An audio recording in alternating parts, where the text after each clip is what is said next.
ఒకసారి మీరు జ్ఞాపకం చేసుకుని, ఎన్ని నిందలు వచ్చినా, ఎన్ని అవమానాలు వచ్చినా సరే, క్రీస్తు యేసునన్న మన దృష్టి ఎప్పుడు కూడా పక్కకే వెళ్ళకూడదు. దానికి తేలికపాటి ఉదాహరణ పేతురు గారు సముద్రం మీద నడుస్తున్న సంగతి మన అందరికీ కూడా చూడండి. ఎంత దేవుడు చూడండి మనకు కృంగిపోకుండా ఉండాలని ఎప్పటికప్పుడు వాక్యం ద్వారా మనకు తెలియజేస్తూనే ఉన్నాడు. ఒకే ఒక మీరు ఏమి నేర్చుకోవసరం లేదు. మీరు 40 దినాలు ఉపవాసాలు చేయవసరం లేదు, లేకపోతే మీరు వ్రతాలు చేయవసరం లేదు, మీరు ఆచారాలు పాటించే అవసరం లేదు. ఒకటే ఒకటి కలిగి ఉండండి.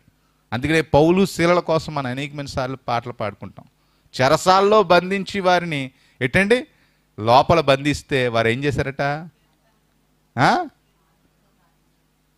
పాటలతో ప్రార్థిస్తే ఏమైపోయిందట? చెరసాల్లో ఎరుకో గోడ సంగతి మన అందరికీ తెలుసు. వాళ్ళు దేవుని స్తుతించగా ఏమైపోయింది? ఎరుకో గోడ కూలిపోయింది. ఒక సందర్భాల్లో మనకు అనిపిస్తుంటుంది, అసలు దేవుడు ఎక్కడున్నాడు, దేవుడు ఎక్కడున్నాడు కనిపించట్లేదు.